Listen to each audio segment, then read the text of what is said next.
The call came in at 2:14 p.m. on a Thursday. Mr. Harrison? This is Dr. Chun from Mercy General Hospital.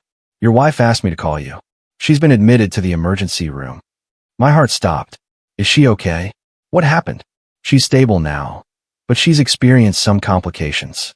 She asked me to tell you she's had a miscarriage. I'm very sorry for your loss. The world tilted. Miscarriage? She's pregnant. There was a pause on the other end. You didn't know? No, I didn't know. I see. Well, she's asking for you. She's in room 247 if you'd like to come down. I hung up and sat at my desk, staring at the wall. My wife Rachel was pregnant, and I didn't know. And now she'd lost the baby. How'd I not know? I grabbed my keys and drove to the hospital on autopilot. My mind was racing. When did this happen? How far along was she? Why didn't she tell me? I found her room on the second floor. Rachel was in the bed, pale and crying. Her best friend Christine was sitting in the chair next to her, holding her hand. Jake. Rachel sobbed when she saw me. I'm so sorry. I'm so sorry. I went to her side, took her other hand. It's okay. Why didn't you tell me you were pregnant? I wanted to surprise you. I was going to tell you this weekend. I had all planned. And now. She dissolved into tears again. Christine stood up. I'll give you some privacy. Rachel, I'll be right outside if you need me. She left. I sat in the chair she'd vacated. How far along were you? I asked gently. 12 weeks, she whispered. I took a test 2 months ago. I wanted to wait until I was past the first trimester to tell you. Make sure everything was okay first. 12 weeks. 3 months. I thought back over the last few months. Had there been signs? Morning sickness, changes in her body. Nothing I'd noticed. But then again, I've been working long hours on a new project. Maybe I'd just been too distracted to see. What happened? I asked. I started bleeding this morning. Really bad. I called Christine, and she drove me here. They said there was nothing they could do. The baby was already gone. She was crying so hard she could barely speak. I held her hand and felt like the worst husband in the world. She'd been carrying our child for 3 months, dealing with this alone, and I hadn't even noticed. I'm sorry, I said. I'm so sorry I wasn't there. It's not your fault. I should have told you sooner. The doctor came in a few minutes later. Dr. Chun, the same one who'd called me. Mrs. Harrison, how are you feeling? Awful, Rachel said. That's understandable. Physically, you should recover in a few weeks. Emotionally, this is a loss, and it's important you give yourself time to grieve. I'm going to prescribe some medication to help with the cramping and bleeding. You'll need to rest for the next few days. Can I go home? She asked. In a few hours. We want to monitor you a bit longer, but yes, you should be able to go home this evening. Dr. Chin looked at me. Mr. Harrison, your wife will need support right now. This is difficult for both of you. I understand. I'll take care of her. He nodded and left. Christine came back in after he'd gone. Do you need anything, Rach? Water, food? No, I just want to go home. I'll stay with you, I said. I'm canceling everything for the rest of the week. Rachel squeezed my hand. Thank you. We got home around 7 p.m. I helped Rachel into bed and made her tea. Christine had picked up the prescriptions on the way and brought them by. Call me if you need anything, she said at the door. Anything at all. Thank you, Chris. I don't know what I would have done without you today. Christine hugged her. That's what friends are for. Over the next few days, I took care of Rachel. I worked from home, brought her meals in bed, sat with her while she cried. She was devastated. She'd talk about the baby we'd lost, about the names she'd been thinking about how she'd imagined telling me. I felt guilty for not knowing, for not being there when it happened, for somehow missing the signs that she was pregnant in the first place. A week later, I was cleaning up the bedroom while Rachel napped. I found a receipt in the pocket of her jeans, crumpled up, from a restaurant downtown, dated the day before her miscarriage. Bistro Moderne, an expensive French place. We'd never been there together. I looked at the receipt more carefully. 2 entrees, 2 glasses of wine, dessert. The total was over $200. Rachel had been pregnant, 12 weeks along, and she'd been drinking wine. I sat on the edge of the bed, staring at the receipt. Maybe it was a business dinner. Maybe the wine was for a client. But Rachel was a graphic designer. She worked from home. She didn't have business dinners. I went downstairs and opened my laptop, logged into our credit card account. The Bistro Moderne charge was there, $234. But there were other charges too. Other restaurants.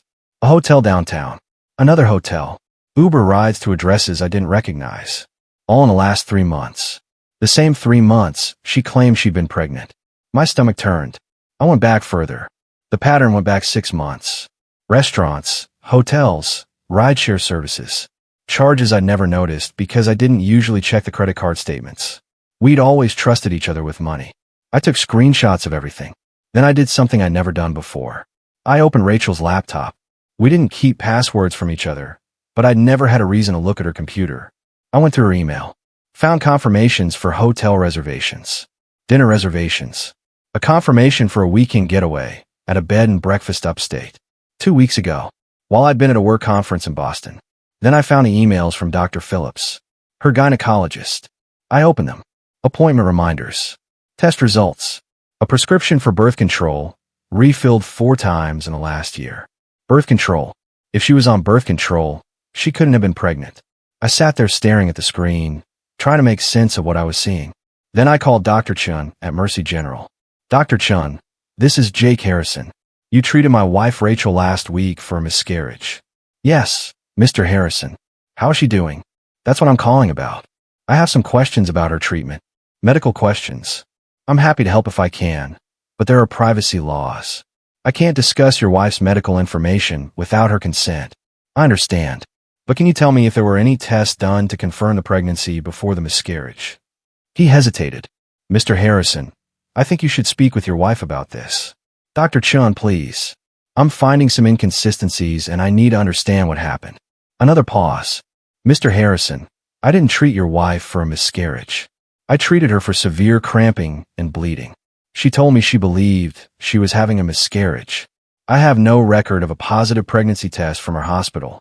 The blood work we did showed no elevated HCG levels, which would indicate pregnancy. When I asked about prior pregnancy confirmation, she said she'd taken a home test. My blood went cold, so there was no pregnancy. I can't say that definitively without examining her full medical history. But based on the tests we ran, there was no indication of current or recent pregnancy. I assumed she'd had a false positive on the home test, or perhaps the miscarriage had occurred earlier and her body was still processing it. But you told me she'd had a miscarriage. I told you what your wife told me to tell you. I'm sorry, Mr. Harrison. This is a difficult situation. I hung up and sat in my home office, staring at the wall. Rachel had lied. There was no pregnancy, no miscarriage, just a lie to cover up something else. I went through her laptop again, more carefully this time. Found her text messages backed up to her email. There were thousands of messages to a number not saved in her contacts. The messages went back 8 months. I started reading. Can't wait to see you tonight. Last night was amazing. I miss you already. He's going to Boston next week. We can spend the whole weekend together. My hand was shaking. I scrolled to the most recent messages. From 2 weeks ago. I'm bleeding. Something's wrong. I'm scared. What if it's serious? Chris is taking me to the hospital. They're asking questions. I'm going to tell them I had a miscarriage. It's the only way to explain the bleeding without Jake finding out about us. I need you to stay away for a while. He can't know. I love you. We'll figure this out. I scrolled up to find a name. Finally found it buried in an older message. Marcus, you're the only one who understands me. Marcus. I knew that name. Marcus Chun. Rachel's former co-worker from the design agency she'd worked at 3 years ago. They kept in touch, or so she said. Professional networking. I searched Marcus Chun on social media. Found his profile. Relationship status. It's complicated. I looked at his photos. Recent ones showed him at restaurants I recognized from her credit card statements. At the bed and breakfast upstate. With Rachel. She'd been careful not to tag herself, but she was in the background of several photos. In one, you could see her reflection in a window, smiling at him. I saved everything. Screenshots, emails, messages, photos. Organized them all into a folder with timestamps and locations. Then I called my attorney, David Ross. David, I need to file for divorce. And I need to do it quietly. What happened, Jake? I told him. All of it. The fake pregnancy, the fake miscarriage, the affair, the evidence. He was quiet for a long moment. Jake, this is fraud. She lied about a medical condition to cover up infidelity. That's not just grounds for divorce. That's potentially criminal. I don't want to press charges. I just want out. Understood. But this evidence is powerful. She won't get a penny in the divorce. Send me everything you have. I emailed him the folder. Got it, he said after a minute. This is airtight. I'll have papers drawn up by tomorrow.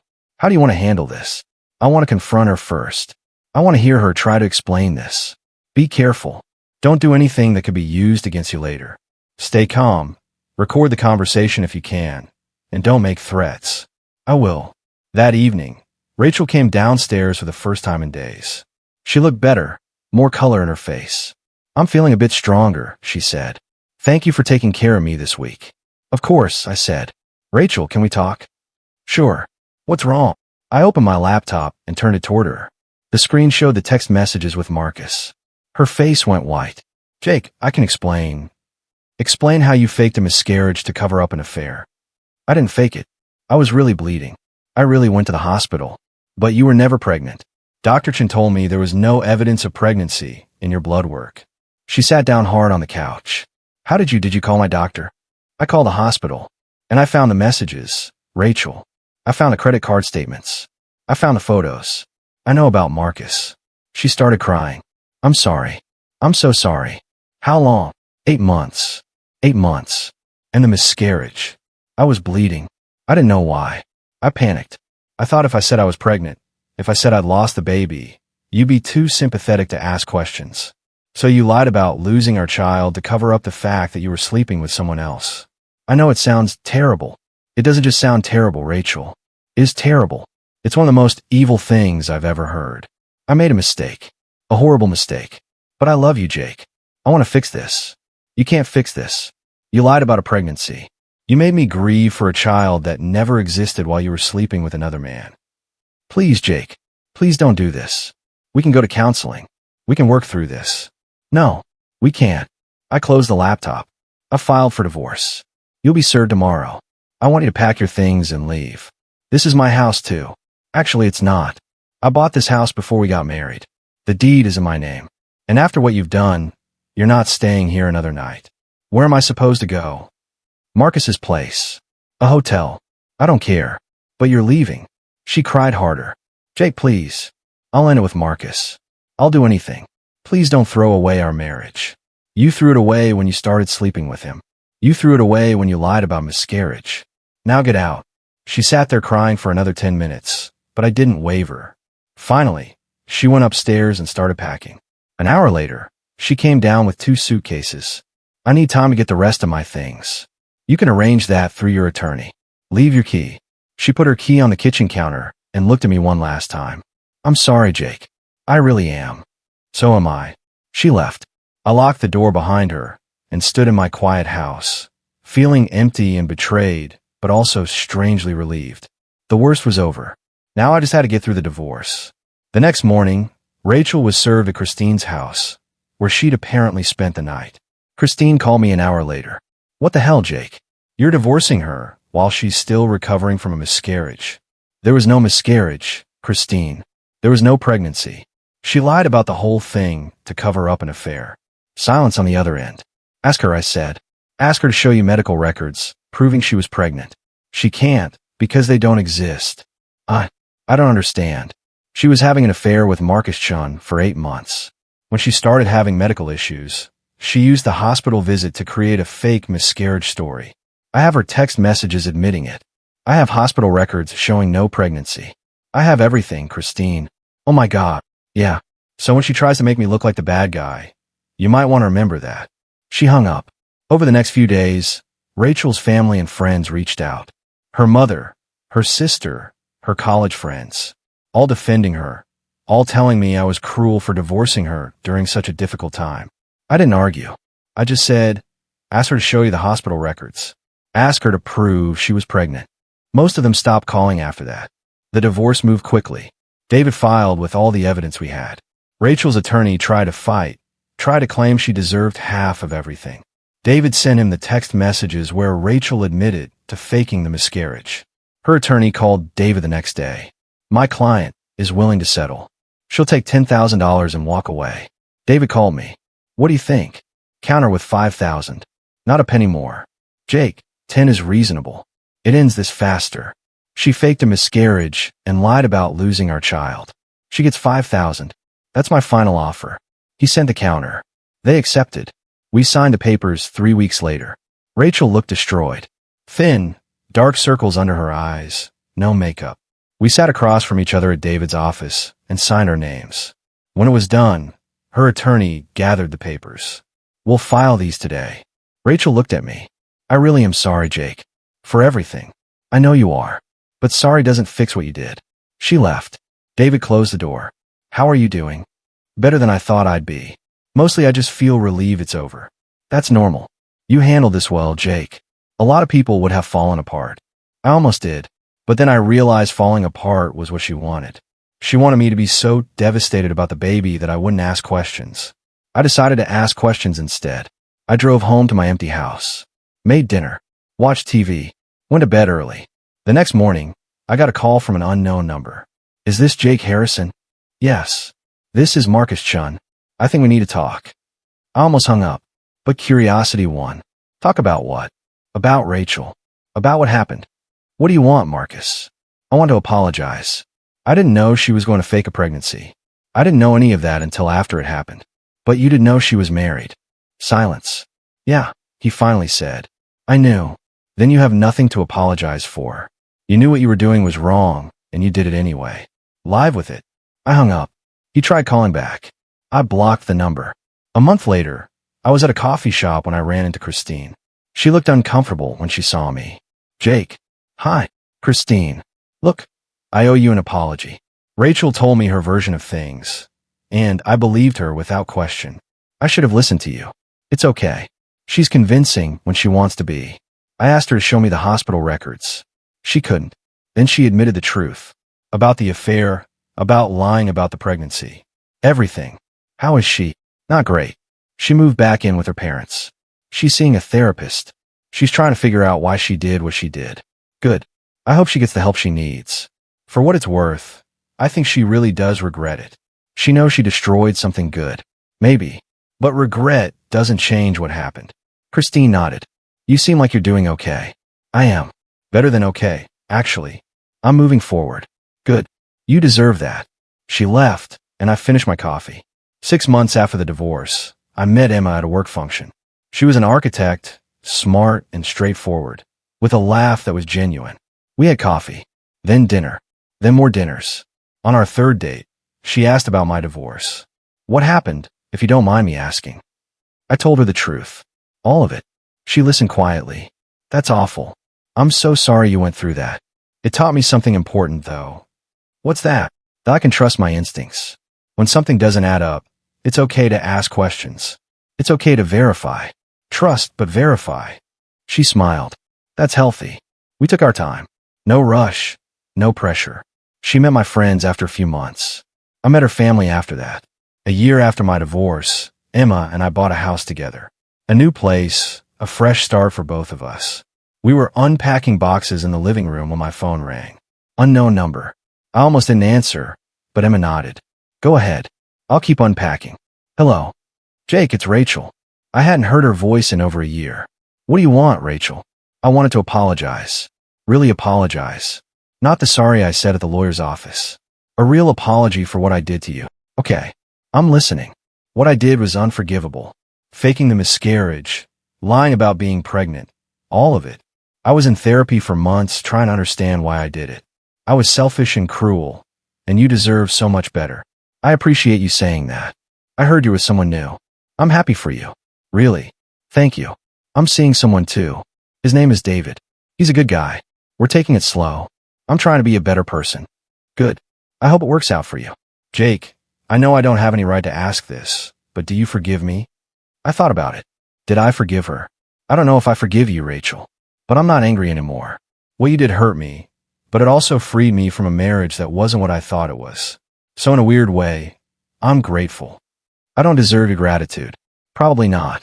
But I'm happy now, and I couldn't have gotten here without everything that happened. So thank you for that, I guess. She was quiet for a moment. Take care of yourself, Jake. You too, Rachel. I hung up and went back to unpacking. Emma looked at me.